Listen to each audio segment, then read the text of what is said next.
Here we go. So, am I unmuted? Can everyone hear me all right? Have a little sort of, thumbs up or a nod, just to let us know that we're all in there. Thanks very much for joining us today for the second seminar or webinar for the Unidee Programme 2020. Ciao, ciao. We've had a bit of an odd day here because the weather has been absolutely horrendous in Biella, and actually there's been a bit of damage to some of the buildings, so we've had a bit of a disruption. So the space that we're in this morning is a different one to the space that we were in last week or the ones that you'll be in next week, but we're sort of we're carrying on as best as we can. And everyone's safe and as happy as they can be as well. So what we've got today is a presentation and chat with Paul Hartley, who you can see here, and Rauf, who's going to magically transform into me when I swap around with him, so we haven't got the webcam. Rauf Bashir from Building Bridges. So In-Situ are embedded arts organisation based in Pendle in the north of England. So Pendle is a borough in East Lancashire, and Rauf Bashir is the director, or the how would you put it? The project manager. Okay, but a founding project manager of Building Bridges, community cohesion charity. So really, I'm going to sort of pass on to them quite soon, but just to give you an idea of the schedule, let me see if I can get my desktop shared okay here. Should be able to see that now. So just, in terms of the sort of schedule for today, we're going to have sort of an hour and 15 minutes for the presentations from Paul and Rauf. A good chunk of that we'd like to reserve for the Q&A. So please use the chat function to put questions whilst they're talking, and we can sort of build that into a kind of a bit like we did with the panel discussion. We might even be able to bring in some people as well, tech dependent. And then we're going to have a break between 3:15 and 4. So hopefully you've got a slightly longer break today than we had last time. And then from 3:30 till 4. Because I think the feedback in general from the group discussions last time was that it was a nice thing to do. We wish we had a bit longer. We're going to do a similar sort of exercise, but working in similar sized groups, but maybe with a bit longer to chat to each other. And then Paul is going to help sort of facilitate a conversation after that. So we'll explain that after the break. And then we've got sort of 5 minutes at the end for any closing remarks and info as well. So I think without further ado, I'll pass on to Paul and Rauf. And are you all right with that, Paul? Would you also mind if there's anyone coming in late to admit them? Is that going to work? Yeah. Yeah, okay. We're all having to chip in today.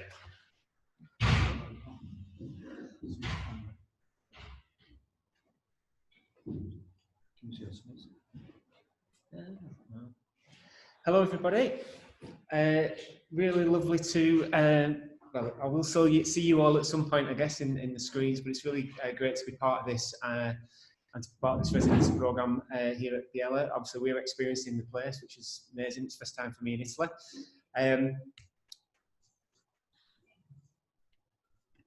Okay. So what we're going to do, we're going to do a bit of a double header. What is it? Whatever, you know, where we can sort of kind of translate what we've been doing. I'm going to tell a bit of a story about how we started In-Situ in Pendle, and then Ralph's going to talk a little bit about his work with Building Bridges. And then between us, we're going to sort of talk about how we ended up working much more together, which has been a really important part of our journey and working in partnership in the area that we're working with. So In-Situ is an organisation that I'm a founder director of. I started it with two friends. Andy sort of mentioned it's in Pendle, but yeah, the north of England. I know this is a sort of an international residency programme, but we're sort of in the east of Lancashire, and we sort of sit in the middle of sort of Manchester, Liverpool, about sort of an hour away from Preston and an hour away from Leeds, so sort of in the middle of those sort of areas within Lancashire. Just a little bit of background on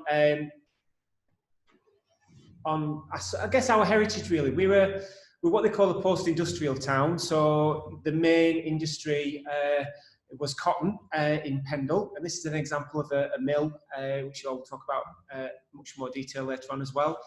It was the biggest employer in the area. The towns that are part of Pendle, and then further on East Lancashire, all run along the Leeds and Liverpool Canal, which was the kind of the main transport route for getting everything in and out of the industry.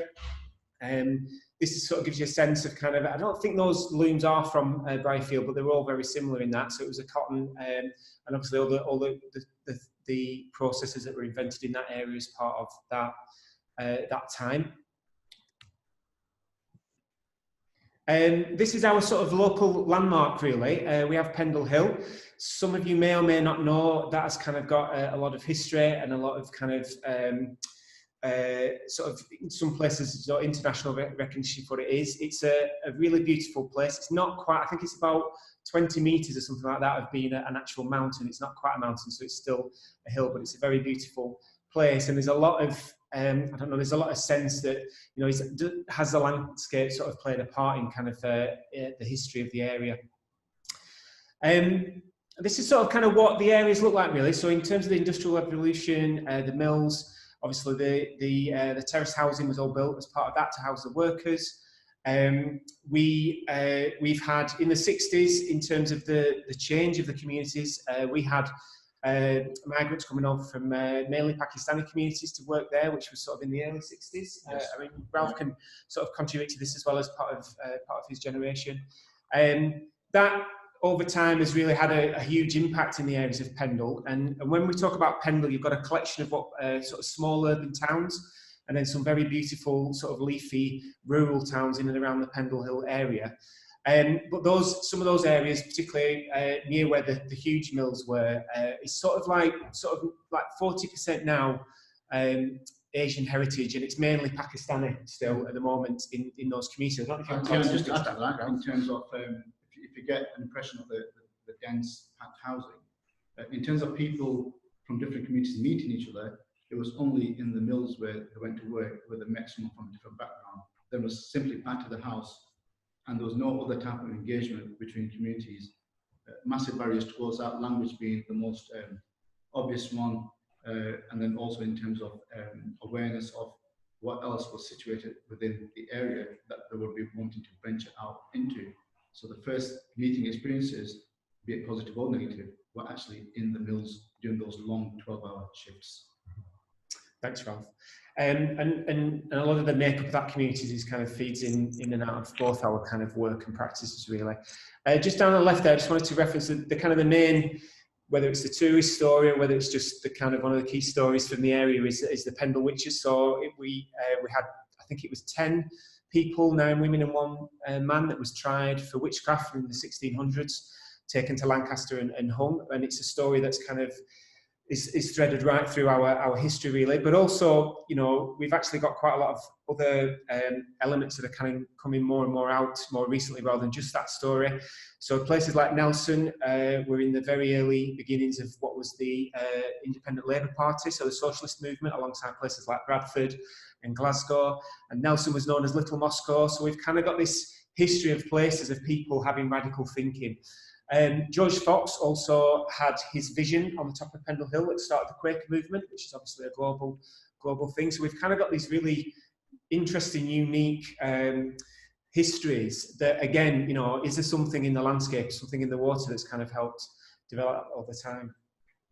Now, just to move on, in terms of In-Situ, so In-Situ as an organisation, I started it with 2 friends, 2 artist friends. My background predominantly is I did train as an artist, but I got sort of sucked into youth work and community development work, and actually found that I was much stronger in terms of that relationship development than necessarily for me being creative as an artist.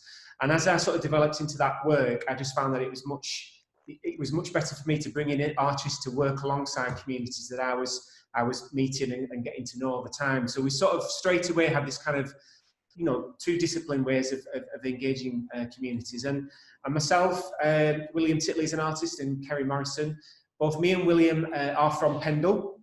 And over the years, we've worked a lot together on projects in and around Lancashire, particularly East Lancashire. And this tended to be the backdrop of what was going on. So the areas, with what Ralph's talking about, and the post-industrial, you know, the area suffers from high unemployment, health issues. We've got diversity within the community, so we then have there's been sort of cohesion issues, and we're often in the sort of top 10% of deprivation within the national statistics. So we're often part of kind of regeneration programs, and this is images from what was a housing market renewal program where they were looking at housing stock.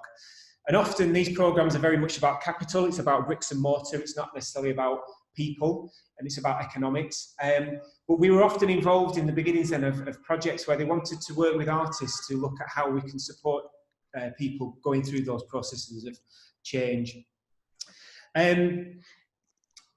I've talked a little bit about myself. I mean, my background is youth work, community work. William, as an artist, he has always been very interested in his own background. Again, the town that he lived and was from, often revealing some of the hidden stories and histories of places. Kerry, very much interested in environmental practice and working collaboratively with ecologists and botanists. And the little picture there of me with young people, it's the first time I worked with Kerry in a project was where we were looking at kind of what we're growing in people's communities and the idea of like unsafe routes to school that children were taking. And it was kind of this interesting idea that someone was coming as an artist exploring places that didn't look like it was obviously art to me. My previous background had been kind of traditional community participatory practice, where you might do sort of mosaics, murals, that kind of stuff. But I was working with two artists that were kind of approaching it in a different way that was very much about their practice and not just delivering a workshop. We can probably talk about that a bit more in kind of questions, but really it was kind of an important point in then what we felt we were bringing together as a collective. Historically in the area, a lot of the projects that were happening, the artist was usually the last person to be brought into a conversation. So maybe a project was driven by a community group or a local authority. They sort of knew what they wanted to do. You had to achieve these certain targets. And then they brought in the artist to sort of take part in then delivering that project. What we wanted to do was flip it on its head. And at the time, and this is sort of 10 years ago, we wanted to put artists more in the driving seat. So we started to describe ourselves as being artist-led. And we wanted to kind of just create a process where we just allowed artists to kind of come and be in the towns in Pendle, working alongside us as well as what we were doing, but just allow that space to happen. And that was very simply what we described as open briefs. We weren't asking artists to particularly explore anything other than just the place or the people.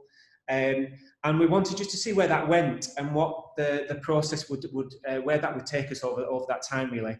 And in our area, it was a very different way of doing things. I'll just go back. Sorry, I'll just go back on that one. Yeah. So as we were developing In-Situ, obviously we'd all work freelance. We'd never started an organisation. We knew that if we wanted to think about something longer term and make a commitment to a place, which was the key thing, is that we needed to develop some sort of structure to do that. And so we sort of very quickly started to understand what it meant to have a company, all the legal aspects of that, but actually what it meant to kind of create something that had this longevity, a sense of ethos, the vision around it. And we were looking around at what we could look at. And in the UK, there wasn't a lot of projects that sort of had a very durational approach that had been around for a long time. And then we were in Amsterdam at a symposium that Jana van Heesbeek had put on in an architecture centre. And we met Rick Law and heard him talk about Project Row Houses. And through that discussion, we ended up being invited over to Texas to meet the communities over there. And find out a little bit more about what that project was like. And we took some of the people that we'd started to meet in Pendle to go over and experience something that had time to kind of develop. One of the interesting things about Project Row and listening to Rick talk about it is turning points in that work and some of the things that were influencing him. So I've just dropped in here obviously a term, coined by Joseph Beuys, this idea of social sculpture, this idea that artists can play a role in exploring what are those central ideas within society through action, through objects, looking at human activity. And it was a turning point for Rick in terms of his work there, but also was kind of really, said a lot to us as an organisation in terms of what we were trying to do. Historically, we've got quite a history in East Lancashire of practice that in the 70s, there was an organisation called Welfare State that was invited to do some work in one of the local towns. So again, with this kind of history of radical past, we've also had an element of practice that was really trying to work with communities and tackle kind of societal issues, often in this kind of what became known as more community or participatory practice, but in the early days had a very political and a very activist edge to that. And that's something that we felt like we wanted to kind of get back to in the work that we were doing. So Welfare State were a fascinating organisation that ran for a number of years and spent some time in Burnley, and out of that a number of organisations came together in the 70s, and some of them still exist today. But I guess we were sort of the newbies at the time, trying to look at how we could bring back that more element to it. Of course, as an organisation, we were trying to pull together a vision, and this is what we started to think about was our kind of mission. This idea that art would be part of everyday life. We wanted art to be doing something. We wanted it to be contributing to our local society and the society as a whole. An art that's challenging thinking about it, about environment, people and place. And that for us, that we wanted that to take time, and that could be slow and see where that went over time, rather than trying to do something as a quick fix. Cool. Can I just ask, can you just see on the participants, just see if there's anyone waiting to get in, because there's a queue. Oh, sorry. Okay. Yeah. Okay. I knew that might have been quite difficult to do two at once. Yeah. Sorry. Welcome everybody that's now joining us part way through. Okay, I'll kind of whisk through some of the stuff that we started to do. So this was working with an artist collective called People Speak. Tokyoki is a pop-up talk show, so we were encouraging people to come around the table, which was mobile, different places, to talk about anything that they wanted to do. And this became a tool that we used time and time, which kind of helped us to kind of listen and respond to things that were going on in the community. William was exploring a hidden sort of culture within the area, particularly working class culture around Northern Soul. It's a type of, it's a lifestyle. It's a time of dancing to what was American soul music coming over to the communities in the 60s and 70s in the area. So people were working in the factories and the mills, and then sort of letting off steam through this kind of soul music. And Kerry was starting exploring some of the areas in and around Pendle, looking at kind of the environmental impacts of what were going on. This is a still from a really lovely film that they made, where we had two artists walking from both sides of the river, collecting litter as a performative piece. And obviously these sort of acts that were happening, and people seeing this going on and seeing these unusual things happening, sparking those conversations locally. We knew where we are in Pendle, it's not a place that's kind of particularly known for kind of arts and cultural activity, or a perception of what that might look like in its traditional form. And so we wanted to kind of have regular conversations in a space that we were given, which is a local library, to keep talking about this work, invite other artists over, as well as the projects that we were doing, to involve people, anybody that was interested in these conversations. And then, as I described, we had this open residency program for artists to come and spend time in the area, this sort of open brief. So over the years now, we've worked with over 50 artists responding to communities in various different ways, either whether it be from our being based in a library, creating a library of people, looking at a timeline history, so where Pendle sits alongside other global events. We had an artist really interested in water and where it's come from, built a raft and sailed up and down the canal talking to people. We had artists this is the top of Pendle Hill, making concrete poems, talking with people there. So again, just artists exploring, listening, and responding to what's going on in and around the locale. This started to kind of help us think about, well, what is it that we should be doing and what should we sort of responding to, and started to turn into sort of longer projects. So this is a few examples of projects that came out of that. This is a community garden space and kitchen area that we built, where people was learning how to forage and then cook their own foods on a small housing estate. One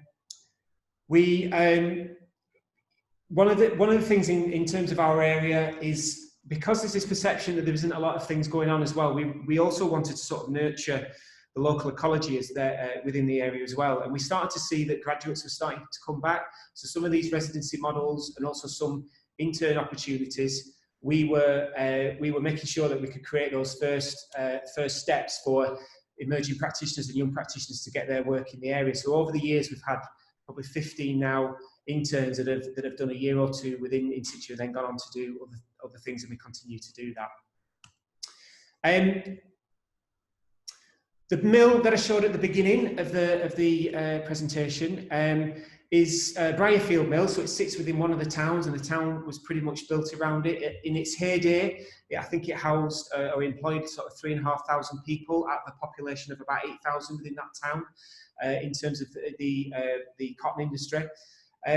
Over the years, when that sort of dwindled and was moved into other countries, like back to India and also actually places like America and Houston, the mill was left empty for a number of years, and it suddenly became an opportunity to see whether we could reactivate those spaces and sort of bring people back into it, because it's a very well loved part in the community, and and various different members of the community have all grown up in and around that space. So we started playing around in this empty mill, and over time started to look at, when they were looking at developing it, started to see whether we could influence what that might look like, how it could be used, and how people could be sort of working back in that space. So we sort of hosted a lot of kind of temporary installation stuff. This is Elena Chauvet's Red Shoes installation, showing some of the work that we do. Had interdisciplinary projects working with, Kerry worked with an engineer on site. This is a water wheel that was harvesting rainwater from the top of the mill. Turned it into a skate park one weekend, engaging young people in that space. And then over time, as these things were sort of developing a profile, we started attracting attention and opportunities to work with some of the bigger festivals in the area, like Liverpool Biennial, Manchester International Festival. And we suddenly were in a position where we could also host artworks from further afield, which, when we first started the project, you could never imagine that you could have that kind of thing in the small towns that we were from. So we were starting to have an effect on what could be perceived as the quality of what was going on, so that people could really access and experience some incredible stuff.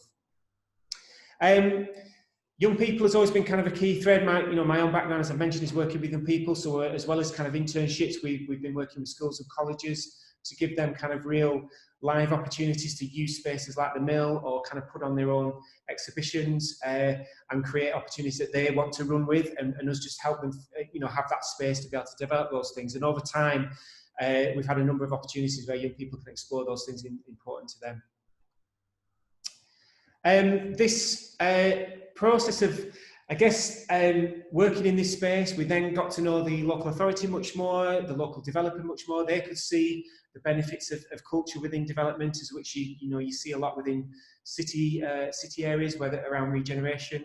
And for the first time again ever, the developer basically gave us this building as part of the complex, and we started to think about the idea about having a permanent space there for cultural activity, for our organisation to continue to do that work, which again has never just normally happened in places like this. So we were obviously feeling like we were getting under the skin and finding a role for us to be relevant and useful within that development, as well as the local community. We moved in there about 18 months ago, so it's still quite fresh.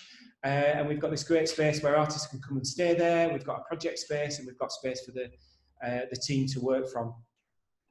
Around this time as well, we also have become what we know known as a national portfolio organisation for the British Arts Council. So it means that rather than us trying to find money to fund each project, we now have security for 4 years. And again, it's the first time that's happened in Pendle, and has kind of helped us to kind of think about that longer term approach much better, and still allow the space and time for us to take part in that. I'm just gonna skip through the next few, that I might come back to at a later date, but I'm going to hand over to Rauf a little bit now, and just talk about for Rauf to talk a bit about where he's from, and then we can kind of overlap. Yeah, I'll speak before you start. Can you just check the participants again, just in case we've got any more people? We'll just keep doing that every so often. I think That's they're all all good, right. isn't it? Yeah, that's all good. Yeah. Yeah, thank you, Paul. And just to stress at this point, Building Bridges Pendle is a community development organisation. We are not an arts body, but I think as our presentation goes along, you'll see how the two organisations have married certain functions for community interfacing with the community. And I'll start with the story about Building Bridges. And this story is about the town of Nelson, which is in the borough of Pendle.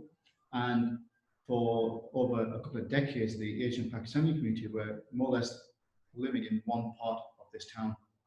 And linked to the housing regeneration market program that Paul spoke about, there was the houses were really of poor quality, which meant they had to be demolished.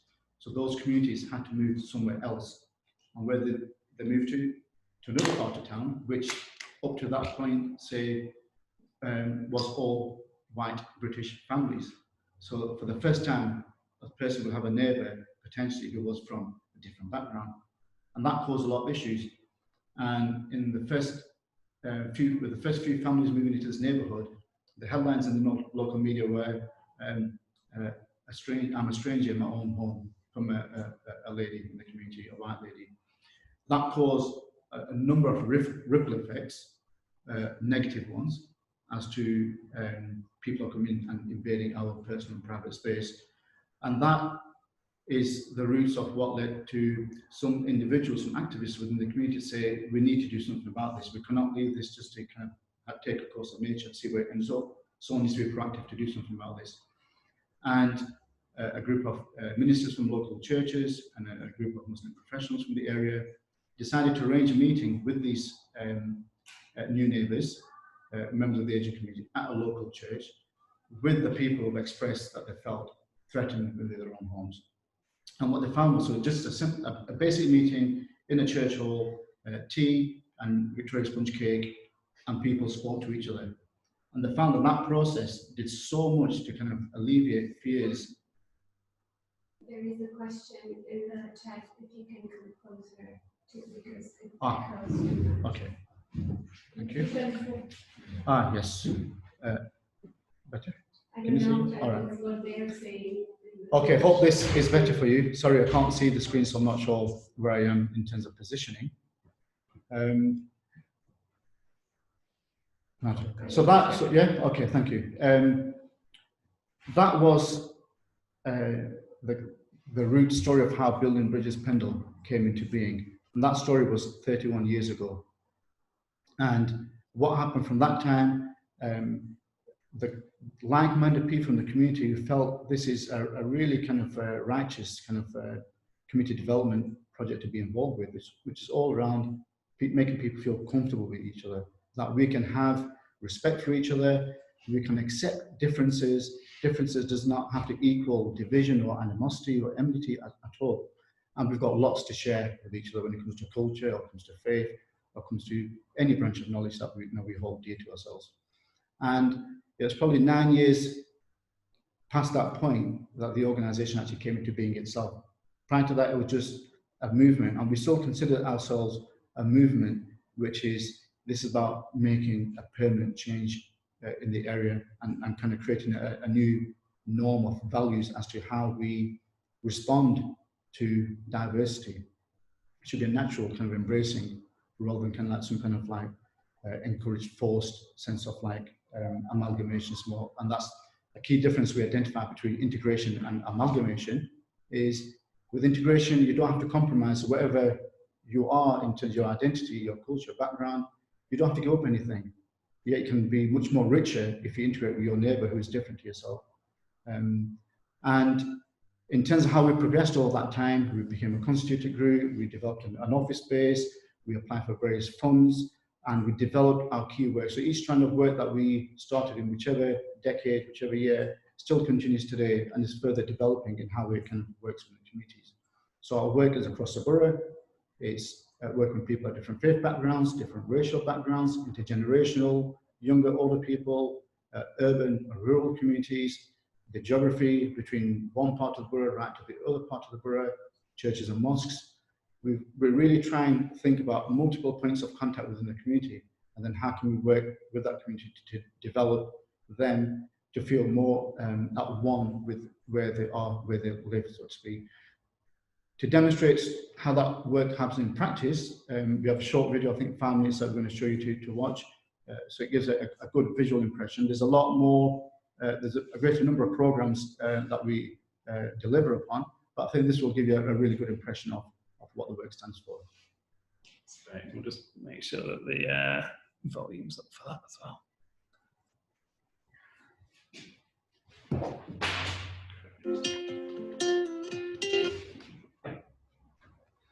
Spent amongst the neighbourhoods here has been with the leadership of the Building Bridges team. One of the most important things about that relationship has been the way in which the simple command of faith communities to love your neighbour is made into a realistic possibility. There was a secret chord that David played and it pleased the Lord. But you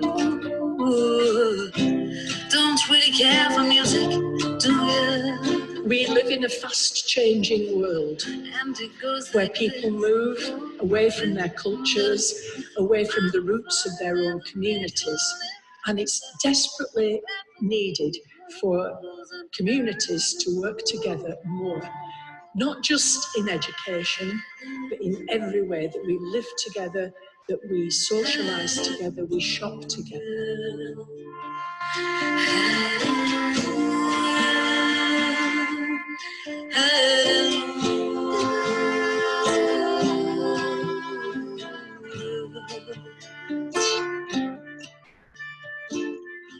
Meeting more people at these sort of events has made me more comfortable, and I find this really interesting that I'm able to make friends with people of a different culture, and we're all doing really well together. Ideas about bringing the community together, and also how important it is to involve the young people. It shows that there's so much potential even in sort of more rural, more small town areas and not just the big cities in the UK.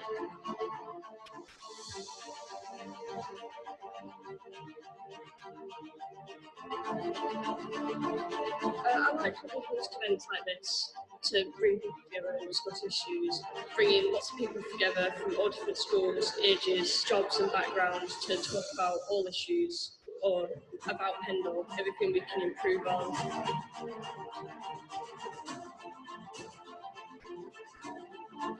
I think that if I didn't get involved with building bridges, I wouldn't have had the amount of knowledge I have now in terms of different backgrounds, faiths, ethnicities and beliefs, etiquettes, and I think that the work that they do is really needed in the area.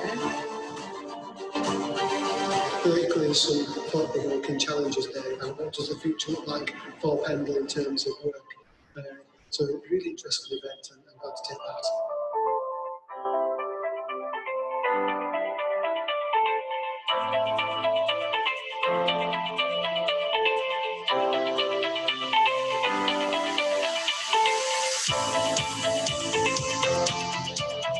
A particular welcome to some of the diverse cultures that we have today.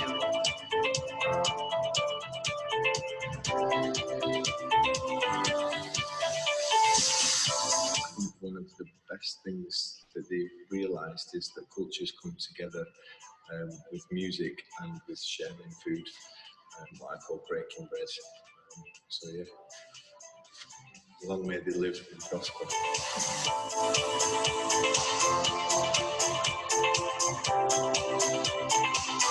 I thought the event's lovely, lots of lovely music, everybody out in the sunshine enjoying themselves.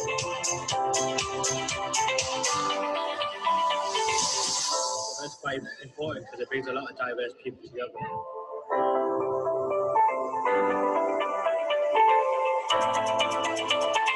Let's celebrate what we have in common, but also celebrate what is different.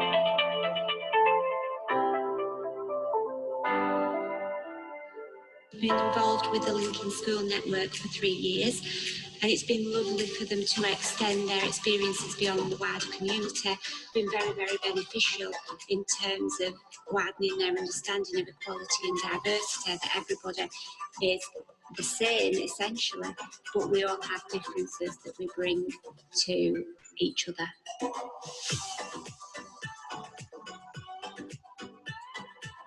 I'm getting to know new people and different things they like. Like I like different things to them and they like different things to me.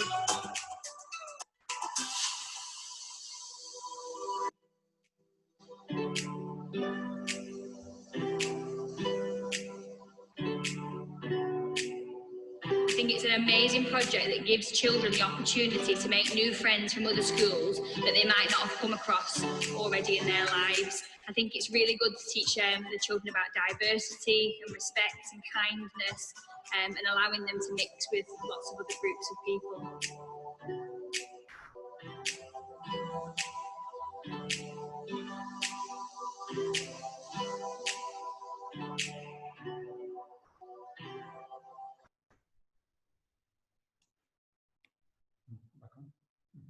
Hi, thank you for watching the video.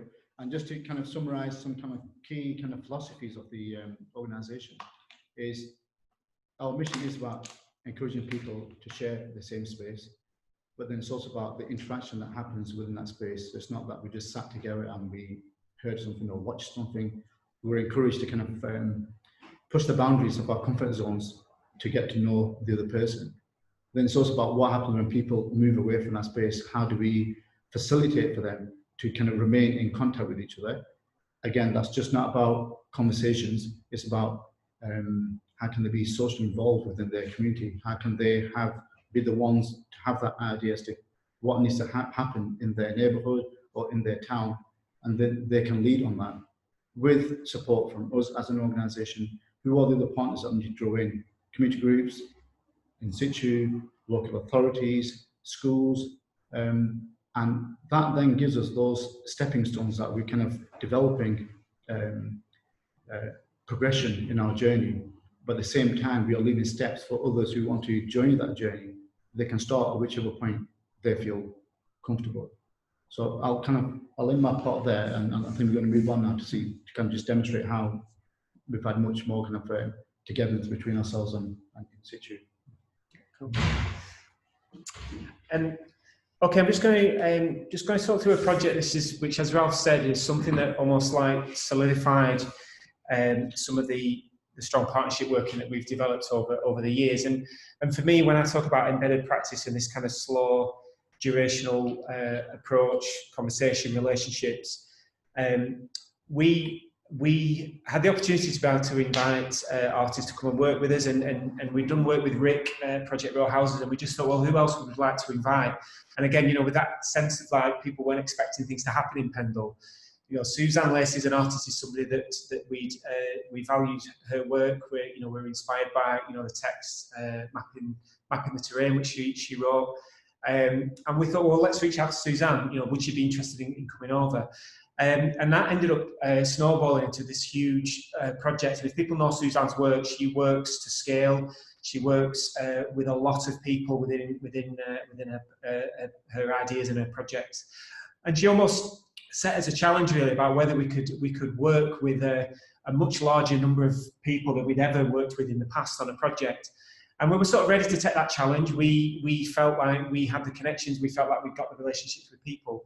And Suzanne had this really interesting idea of a form of singing using a form of singing called shape note singing, which is kind of popular in Southern America in places like Appalachia. And it's a form of singing where people come together in a square and they sing a 4-part harmony.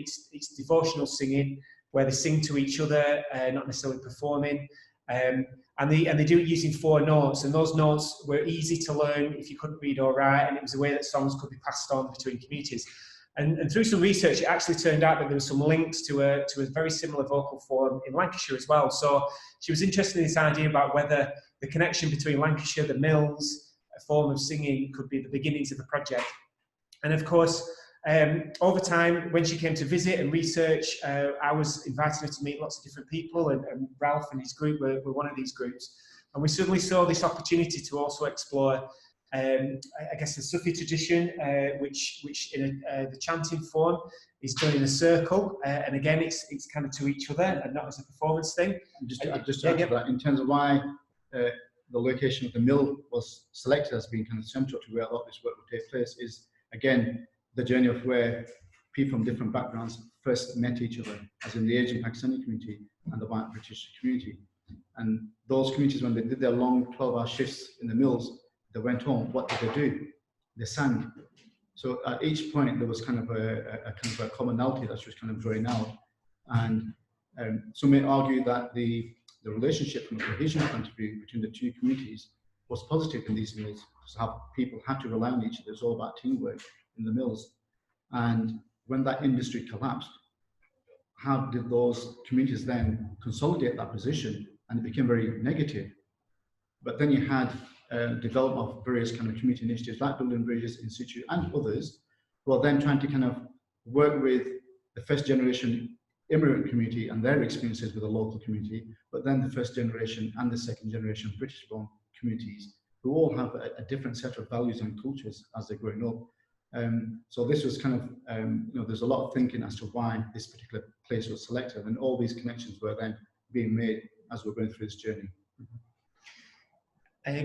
As I talked about in terms of the scale, one of the ambitions was like we sort of had this target of trying to involve 1,000 people in the project as kind of like an element. And even though I've talked a lot about durational, quiet, slow work, there was this kind of interesting thing about, well, what does scale mean? Does that, is that something that would take it to another level? Is it a chance to kind of bring a number of people together? So, but we embarked on this project, which was probably 2.5 years altogether, and slowly built up kind of people's interest and engagement with this idea as a starting point. And we had a range of these community dinners that we started, where we were creating space for people to meet each other, as Ralph was sort of saying, but also we also wanted to kind of create this safe space where we could actually start to have some challenging discussion and ask some really difficult questions about people getting on, people's the challenges around employment and work. Now the mills are shut, what's next?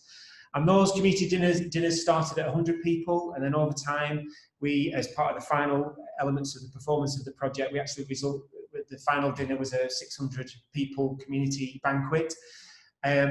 We also captured an incredible archive of people that were either worked in the mills or had family that worked in the mills, of their stories and their conversations of what it was like to work together, but also things around economics.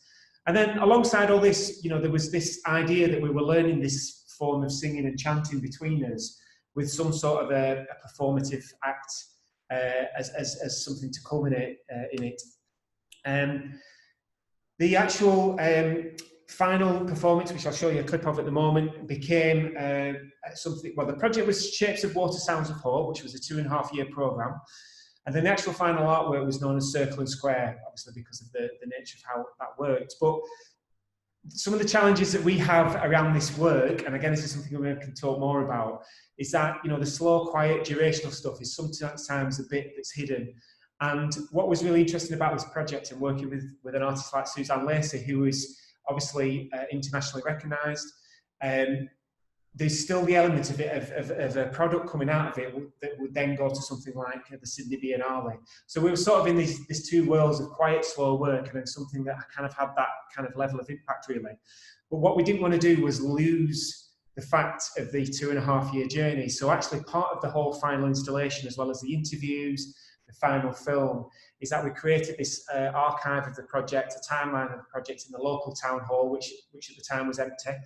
To try and tell that story about what it takes to get a project to an end like that. These things just don't happen in their own right, and that was something that was really important to all of us, and something important to Suzanne as well, because that's something that she wrestles with. So it was an incredible culmination of that work.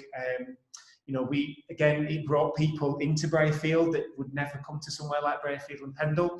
And then, of course, it went on to feature in Sydney Biennale. It was in Suzanne's retrospective in San Francisco. So it's kind of interesting, this kind of work in a very small community in a town, then having this kind of international conversation, I guess, because people could respond to it. And I'm just gonna play you a clip. It's just a short clip of the actual artwork, as it were, just to give you a sense of what that was like.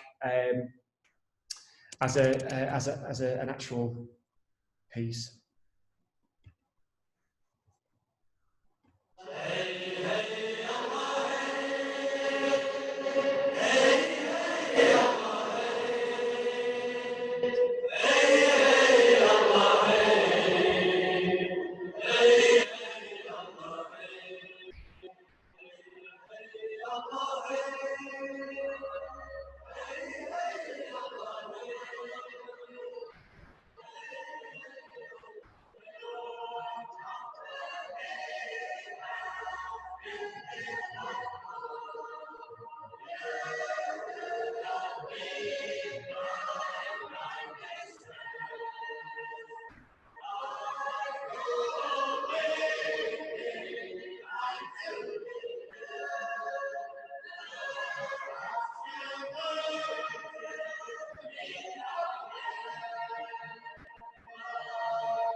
can we still share screen?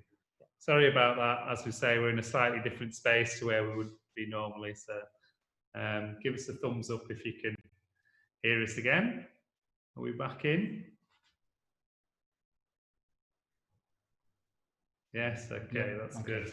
So we'll pick up where we left Right, off. thank you. That was just a sample of the installation, and just to kind of conclude on that part, just to give you a bit more context, at the time that this happened is when community engagement was just coming out of the 10-year period of austerity in the UK. So the sector has suffered really much, must have declined quite comfortably by 70% of community groups who were formed in that decade of time.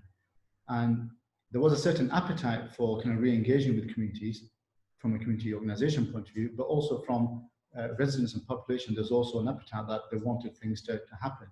So this is very timely in that respect. And I think one of the processes Suzanne used was that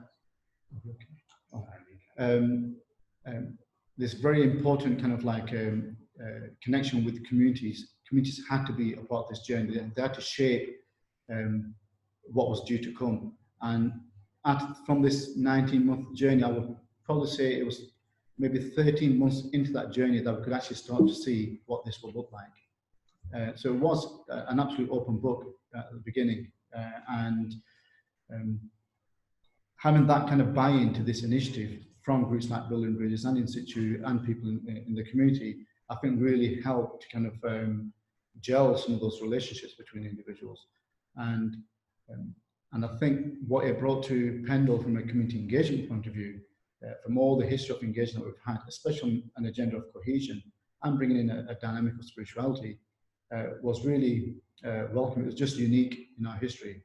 And it made people work together in a way that they had never worked in that way together from a partnership point of view, whether that was organisations, residents, authority, and that project has finished and we've moved on. But importantly for us, we've moved on with the strength of relationship that's come out of that project in terms of how organisations work with each other and the influence that how we are viewed by the local authorities. So when it comes to policy development on a whole host of areas within the Pendle, whether it's about regeneration of town centres or it's about regeneration and development of schools, we are in a position where we are looked towards to contribute towards the social regeneration of that aspect of development of the area. But we've not lost focus that we are about grassroots communities. And I'll just kind of stop there. Jonathan, add to that before we move on to any more. No, I think, yeah, I mean, I think that kind of sums it up in a lot of ways, Ralph. I mean, I think, you know, some of that tensions about kind of visibility, small and large, I think, you know, in the end, the project has really helped to propel the work that's happening between us all to another level, both, you know, locally and beyond that. And because we have this kind of longer term durational approach that feels embedded, is that we have then been able to take that to the next step. And so this is just some examples of like where it's gone since then. So even, for example, Talkie or now we describe it as Talking Society, is something we deliver together, and it's a tool that is more recognised now when people see it. I mean, this image is actually, we already had an event planned for the town centre with faith leaders, which is something we'd not done before. And then 2 days before this event happened, there was the bombings in Manchester. And at the time, there was then suddenly a real nervousness about whether we should go ahead with this project. But because we developed this trust, because we developed this kind of confidence, I guess, we said, well, no, this is the time that we've got to have this conversation. And we went ahead with it, and we had this incredible, powerful event in the town centre looking at that, which then had a vigil. But it just, for me, you know, it solidifies the idea that this is becoming accepted, embedded as various different tools with artists, with creative practitioners and community development workers that often we're just creating these spaces for people to kind of unpick and tackle these kind of big issues really that are going on. I think we're just going to touch very quickly at the end on just, I guess, you know, the COVID situation and things that have been happening over that time. And between our two organisations, we've been doing as much as we've been able to do in this period. So, you know, this is an example of Talkie Society that we successfully took online. And again, even though it was using a Zoom format, it was just the way that we do these sort of conversations meant that it created this space digitally for people to explore some really important stuff again. And all we were doing was listening to what people wanted to talk about, and we had some incredible conversations around homeschooling, around health and well-being, mental health issues. We had one which was around death and dying with a local hospice, where because of the situation of people passing on and what that meant for both communities, we had this incredible discussion about how it was affecting everybody differently. And I remember there was one guy who was the hearse driver for the local mosque, and what he was doing extra to allow people to say goodbye to their relatives by driving around the streets. And this tool is just a way of kind of showing that a little bit more to everybody else. Again, key point to mention is that how we are proactive in our work rather than being reactive. And I say 99% of our work is about thinking how to be proactive and do things rather than react to certain things. And with the whole UK, we are locked down from March to the end of July, and then from July to even now, there's certain parts of the country which have local restrictions. Pendle is one of those areas which still has local restrictions that are quite close to lockdown conditions. So again, how do we interface with communities, or where can we interface with communities? Well, where are people still going? Supermarkets for shopping, or certain town centres, or health centres. So we are going to where people are going and catching them as passing traffic. And in this particular campaign, it's promoting those key central government messages around safety, in terms of keeping distance from each other, using hand sanitizers, face covers, etc. And as we are passing free items for free to people, teachers, and all sorts of things, it gives us an opportunity for conversations. What are your views about how COVID has impacted upon communities? What are your views about the government approach to this, etc., etc. And it helps to draw out perspectives and kind of reinforce the importance of having to adhere to the safety guidelines for safety and well-being of people. And again, these are kind of some of the key kind of like captions that we're using. My hands are clean, respect the bubble, are we 2 meters apart, face mask, got you covered. So based upon central government guidelines, but not wanting to present it in this very kind of dull way that kind of puts people off. But it's another stepping stone towards conversation. It also puts establishments into a position of responsibility, like the supermarkets giving permission for something like this to happen on their doorstep. They're very shy of these things happening, and it's helping them to understand how they are a key part of community and how they need to have a responsibility, because these people are coming to your supermarket in the hundreds to shop, and it's promoting that campaign that they need to be aware of. Other things, are we finishing on? Yeah, well, I guess, I mean, it's... The connection is on? Me too. I think carry on. Carry on. Okay. So I mean, obviously it's liaising with businesses as well, getting business to get on board with it, and just kind of have this more friendly way of telling the story. And then, for us, continuing conversations around health and well-being, physical activity as part of some of the work we're doing. We started just trying to get a bit of confidence around artists going out there, with the usual, PPE that you need to wear now, but still trying as much as possible have encouraging these conversations to happen with communities, and recording those, capturing those for people in various different ways as much as we can, really. Finishing off the point.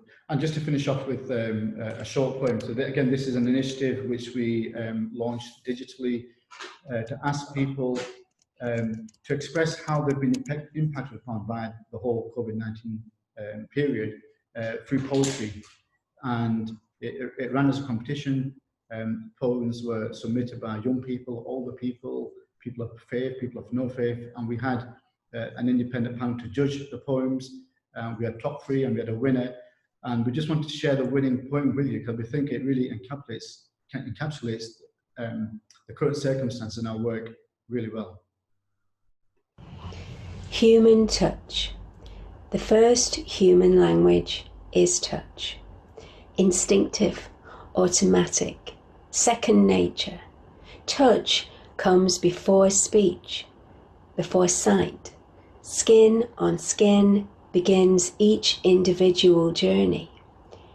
In life, in death, in times of great despair, touch is there.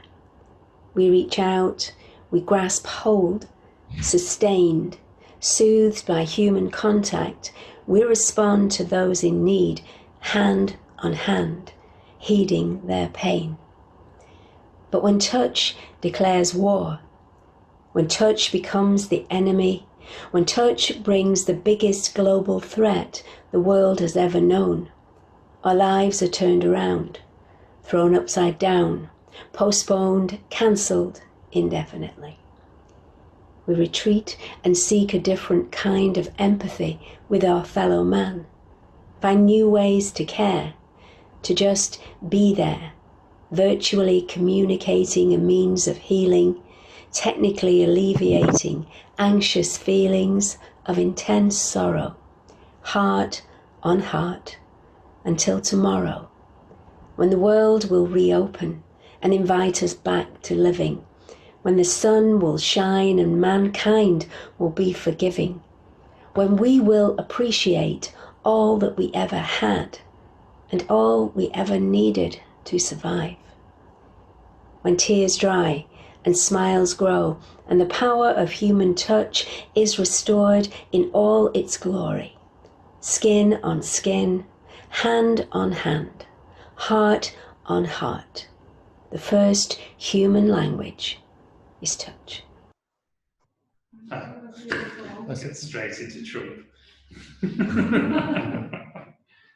Okay, great stuff. Thank you. Are you happy with that? So let's kind of, let's see what we can do. You can stop the share on there, can't you? Okay. So thanks again for everyone for bearing with the slight technical issues that we might have. We'll just see if there's anyone to let Juan in. And I think we've got pretty much everyone that was trying to get in now. As I say, for anyone that missed it at the beginning, we've had to move space today because there's been some fairly torrential weather that's caused some damage to the space in Cittadellarte that we're in. So we're in a sort of different room, hence having to DIY the tech and also work from a slightly less beautiful space than we were before. But thanks loads, Paul and Ralph, for a great presentation. I think there's so much of your work that's kind of obviously inspirational to me. I mean, I've worked with both of you in the area of knowing, but it's always really useful just to kind of see, hear it from you and the journey, particularly in terms of you having started, from where you live, from the place that you're in. And then really interesting to bring in that sort of moment, working with Suzanne Lacy as this kind of it's sort of moved the scale up a little bit, so it's kind of made us think differently. And I think you really talked very well about what the kind of outcomes of that might be, or the longer term impact in terms of getting people to work together. So I'm really kind of, sort of quite, I think you've covered a lot of ground, really good ground, and that I'd be keen to open it up to questions from either the people that are watching from home, or we've got obviously 3 of our residents that are in here as well, if they've got anything. Oh, that's nice, they can see you as well, brilliant, okay. I thought you were just going to have to be totally anonymous. That's great. So, I mean, we've got probably, about another 40 minutes before a break where we could just sort of do any questions or just I mean, there's a few things that I think I would ask you a bit more on, but I'll start off with anything from the room, or I've got a question on my phone if not. But... Okay, let me just, because we've got a question from William, who I don't know if he's still able to hear us, or he's sort of joined in on the call. But he had a question for you, Paul, about sort of in situ. So let's just turn the sound down on that side. That's a weird. That's it. So William was wondering about the extensive ethics policy that I guess In-Situ use, and we could sort of, maybe you could explain a little bit more about what that is. You'd be interested to know how they decided on it. Was it through public consultation? Are there other templates or models that was inspired by? And how did Pendle Hill and the local landscape help to dictate their approach to environmental ethics? So I guess, like, if we were to unpack, maybe you could just say, well, maybe you could just say something about, yeah, the ethics policy that is quite a sort of public part of In-Situ, but also how maybe specifically the environmental side of that is a response to where you are or the hill. Yeah, well, yeah, the ethic. I mean, the ethics side of it is something, actually, it's not something we did as a public consultation, although it has more recently developed into that realm. It was just more about when the three of us came together to work out what we wanted to do and how we wanted to do it. We'd all had very different experiences, positive and negative, about this work, whether it be seeing it from a community participatory model or seeing it. I mean, when we first started, we weren't really using the language of social engaged art or social practice. We were just trying to work out what it meant that felt more reciprocal. It wasn't imposing something, and we wanted to somehow get that down on paper, and sort of an ethics policy became part of that. So how people could engage with it, how we think about the environment side as part of it, and we just produced that document as a starting point for us, really. Now, interestingly, that was something that a lot of people did pick up on, that they'd not seen that happen before, or an organisation putting out that. And we're part of this national network called Co-Creating Change now. And Kerry Morrison, who's one of the founding directors, she's the one that pretty much, she was sort of driving that to get it on paper.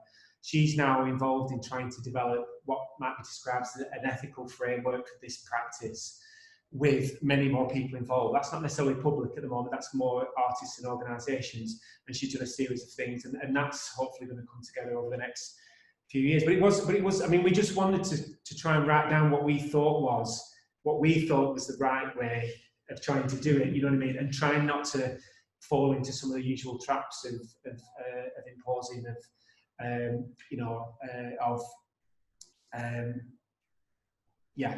sorry, I lost my words. I think, I mean, it's still on the website, the kind of and it always goes out with all of the kind of commissioning documents that you send out and the open calls. It's kind of like any background information, it's always like, read this ethics document as well. And I suppose the things that are in there are about, the sort of the type of engagement with the sort of community and how it's done, and kind of thinking about relationships of exploitation and what's fair and what's not. And with building bridges, you were also kind of looking through like an ethics kind of, or an evaluation policy that understands ethics as well. So I just wondered whether, or do you feel that maybe there's been a relationship in the ethics of both of the groups? You might have to talk quite loud. As a faith-based organisation, the ethical kind of principles have always been there from the beginning. And I think as we've gone along in our journey to kind of starting from a very strong faith perspective, but then open up to a more multicultural perspective, including secular values, and finding many reasons for people to want to engage rather than to disengage. So all those kind of conversations then come into play, and what does that framework want, where do we want to get with that framework? And I say, for us, it's about how do we define and even create what we call the moderate middle ground. So if I were to speak to someone in our area and say, Pendle is a really good place to live and work because people get along, what examples would I give? If I couldn't give any examples, then how are we defining that moderate middle ground? And for us, all of these project activities, some which have 10-year history, some are much more recent, it's about creating those movements that are creating that moderate ground, so that those who do have ideologies which are promoting community division, they become the fringes. They are not the middle ground. But if that middle ground does not exist, those fringes are not fringes, they are the middle ground. That's the normality in the community, where people may think, like some of the examples, the bad examples, with the post-Brexit conversations in the UK, it was acceptable to call someone by a racist name because that's the norm. But if that middle ground does not exist, that is a norm. But if it exists, you push it to the side and you continue to kind of challenge that. But equally, I mean, I think one of the interesting things about both of what you're doing is kind of like, you're working in a marginal place. You're working in a place that Paul's, explained that very well sort of you with a kind of radical past, but where you wouldn't expect kind of exciting or super sort of diverse kind of conversations to be happening.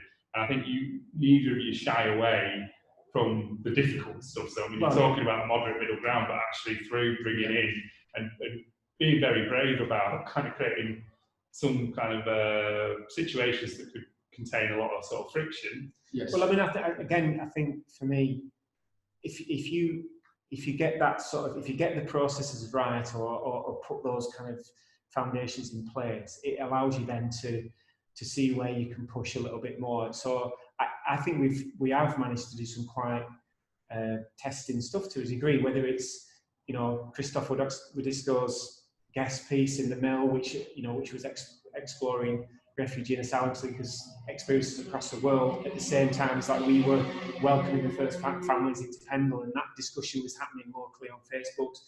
I mean, even Suzanne's project and bringing two communities into a mix and experience in something like Sufi chanting, and maybe feeling a bit uncomfortable about the words that they were being asked to have a go at. You know, it's kind of like you knew how far to go, but then also follow up as well when you can kind of have that conversation with someone who might be struggling with it as well. And for me, I think around ethics, I mean, I think one of the challenges is sometimes there isn't enough of that stuff in sort of art practice or social engaged practice, whereas you get it in lots of other areas. So from a community development point of view, there is a lot already in there, and I think it's just about where those things start to come together that help to inform both and find that balance between pushing and safe space, you know, I guess. From a community engagement point of view, I would say this particular period with Suzanne and Lacy coming into the area and this initiative is the first time that there was a bridge created between an arts-based organisation and a community group like Building Bridges. And any community group is always looking at how can we be more creative and how we engage our communities, because communities are consistently becoming much more diverse and much more complex. So we think of the range of backgrounds, whether it's Asian or white or Syrian refugee or asylum, Polish, economic migrants. You've got all that diversity, and you've got multi-generational families within these communities who are different to each. So there's lots of intra-community work and lots of inter-community work. So you have to really be thinking, there's not one formula that will work year on year. You're always having to adapt and think creatively.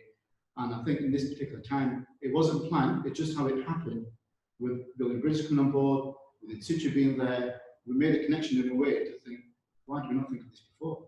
But it wasn't meant to be before, it was just meant to be at that time as it happened. And when that project came to its kind of like fruition, so to speak, there was conversation about legacy, and what we said, well, actually, we can't really speak about legacy yet because we are here and we are continuing with this work. Each strand of work that came out of that project has led to something which is still happening today, 3 years down the line. And it's interesting to kind of bring that up as an example of, an outsider artist. I mean, not as in she's a big part of the art world, but someone, you know, that people, not from the area, doesn't know the area, but sort of brought a different sort of ambition, different way of thinking. Because obviously we've spoken quite a lot about, you know, how do you get started with this kind of like work? Because obviously it feels like it's something that works much better in the place that you are, but what can you offer to other places as well? I'm just going to quickly move on to the good questions that we've got from the group. So Sarah Dixon has said that she's interested in the sessions with the community about COVID, how they were set up, who was invited, how were they framed, and Jade also said how was it received by people in general. So I guess like could you just a little bit more about that? I would say it connects to the point I just mentioned. Through that period of the work that took place in the Circular Square and the kind of respect we built with the local authority, in that ultimately from a state and local authority point of view, if there's something that needs to happen from a community engagement perspective, the councils need a partnership on the ground to be able to do that. So with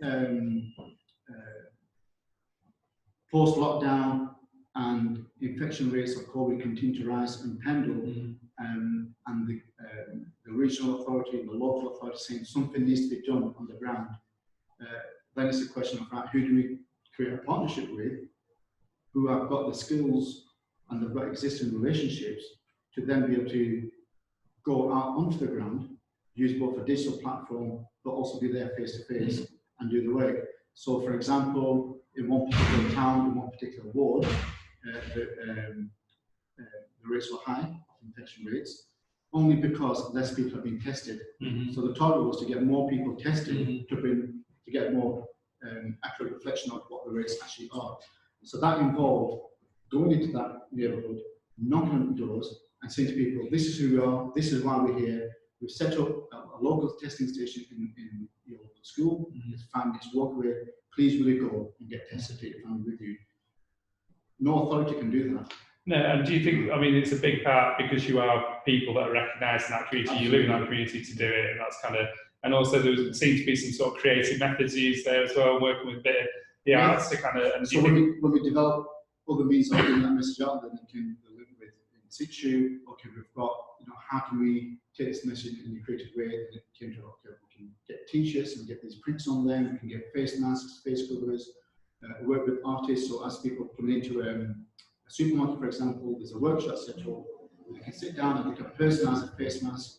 And it's not that we want to get 100 face masks out there, but all those passing traffic of 100 people are picking up that message again, which is we need to be safe and do these things. And these happen across the borough, in different towns, all in public settings. Luckily, the weather was in our favour, but at each venue, we had to liaise with whether it was a supermarket or the town centre authority to get the permissions and to push them to give the permissions that this is essential work that needs to happen in this area.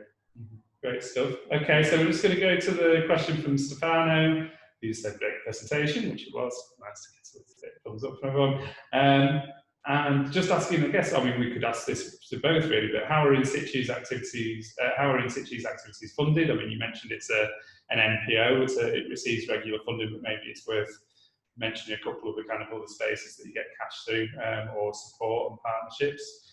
And also, to think about, or could you expand a little bit on sort of how you might measure the impact on the communities as well, and how that works? And I guess that could be to both of you, because I know you've both done work in that.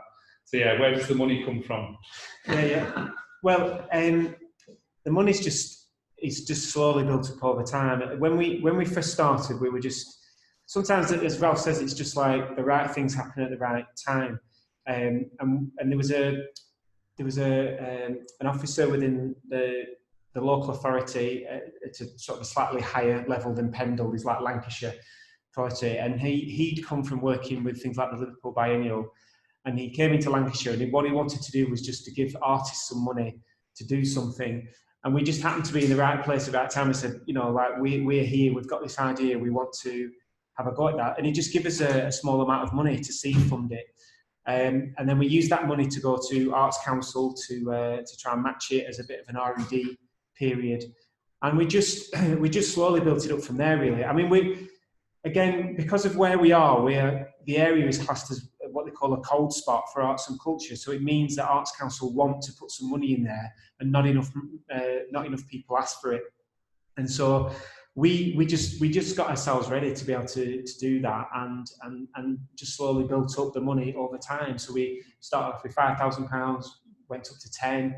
Then we managed to get £90,000 over 2 years, which, again, I don't know how we did it, because actually with Arts Council there's still a thing of where you used to have to tell them what you're going to do, and we didn't know what we were going to do. We just knew how we wanted to do it, so we talked about the methodology more than anything, and they just trusted us, I guess, and it paid off. And again, it just goes to show that if you allow that process to happen, we just built it up, and I think we actively wanted to have a relationship with the Arts Council to then eventually, as I described, we've now got this kind of core funding over 4 years. So we actually got £500,000 over 4 years to kind of to work longer term, really. But it's taken sort of nearly 10 years to get to that point. And there's also kind of like other partnerships that you do with like heritage projects and kind of like, and kind of, I mean, again, it's probably worth looking at your website for where, what the economy of all that looks like. And then, both this question about how you both sort of evaluate the impact that you're having, because I mean, an arts organisation and a community cohesion organisation might have very different ways of evaluating what's a good project or not. So, do you use a framework for that, or what's the word? Yeah, for us, it's a partnership with local universities. University, University of Central Lancashire. And when it comes to cohesion work, to try and demonstrate how you've shifted people's views and attitudes is quite a difficult thing to do. But we worked with a researcher who kind of, we devised a bespoke system that took 2 years to put into place, because we had to do 1 year study and to create a baseline of attitudes. And last year was the first year where we had an evaluation that we could then contrast with that baseline. That gives us a measure. And this year it's on review because 90% of face-to-face work has not taken place in the way that it should have done. It's been digital, so we have to have a think about how to do it this year. And this in itself is quite a unique kind of framework that we've devised, because it's about how can you capture a shift in that attitude. And it's longer term kind of implementation to kind of really get an indication of that. Again, thinking back to that rationale I was given earlier about what do we classify as that moderate middle, so to speak. But it can be done, and we are doing it. And what about in terms of the evaluation framework for In-Situ? I mean, is it a different type of framework working with the Arts Council's measures for you? Or? Yeah, well, we have to balance a bit of both, really. We've got stuff that we have to do. That's, you know, it's great having core money, but there's always caveats with that. So, but we actually pick and choose the bits that we want to do. And they have quite a flexible framework now where you can actually choose these different metrics, and we just find the ones that we think work. And we've actually, I think we've actually tried to create ones as well. So even that idea of like whether people are starting to experience art in the everyday, you know, what does that look like to them? Have they met an artist? Have they seen an artist? And we actually started with a little baseline at the beginning of various different things about how people felt living there, you know, integrating. So there is a lot of crossovers with what Ralph's doing, and then we just try and revisit that every year. And of course we continually try to capture, you know, the anecdotal and qualitative stuff with what people are saying, and you know, over time you can see that shift and change a little bit, and you know, and all of that is really is kind of much of it is for us really. Unfortunately, Arts Council still are a bit figures based, and in that sense, and it's not often easy to be able to tell the story back to the Arts Council still, but we try and work hard with that. I think what we're doing at the moment is investing much more time in stuff around critical writing, which is something we've never done enough of. And actually, you know, invite people to come and write about the work and critique it, and try and get things in magazines and journals, and try and use that as a way of reflecting as well, rather than the usual, you know, matrices and things like that. Very good.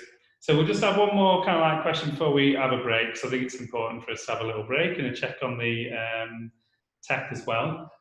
So yeah, I'm trying to see if I can sort of combine a couple of these. So there's a question around sort of Suzanne's project, and just the final outcome being a video and an artwork, and what relationship that had back. But I mean, I think the quick answer to that, from what I understood from what you said, Paul, is that yeah, there was a kind of community engagement project, and then at some point the next phase of that in Suzanne's head was that it turns into an artwork that does exist in the kind of like in the art world, and doesn't necessarily sort of the impact, yeah, it's not a kind of community-owned artwork, it's definitely Suzanne's piece. Is that fair to say? I was going to say there is an ongoing conversation in this in that project. So that video circle in the square, for example, one aspect of it,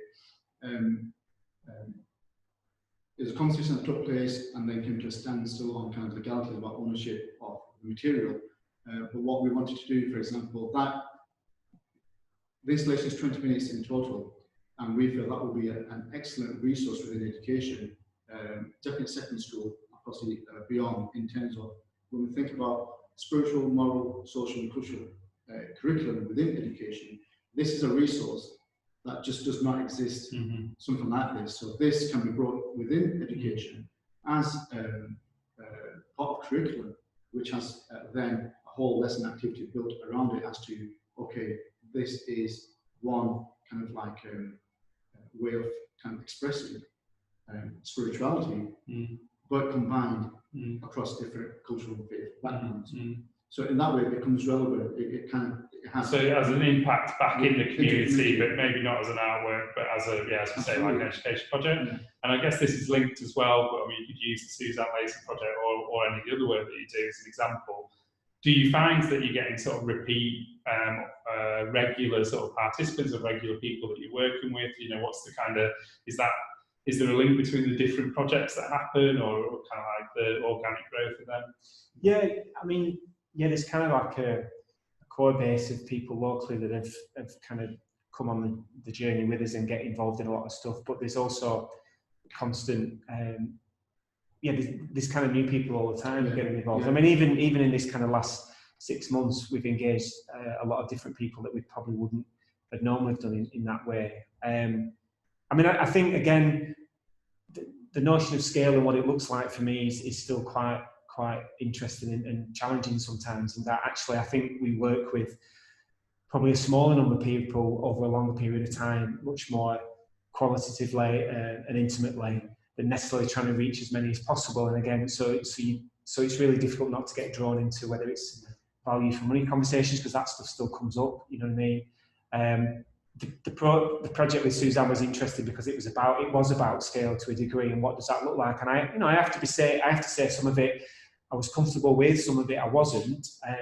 But again, I think within the way that we work, we managed to navigate some of those challenges with it. And you know, and a lot of the stuff is, you know, there's a lot of benefits that's outweighed that for the longer term life of what we're doing in the area and how that's impacted it. And we're still here carrying on really. And if I could just add to that, in terms of the scale of the project was big, and the scale of the collaboration had to be as big as well.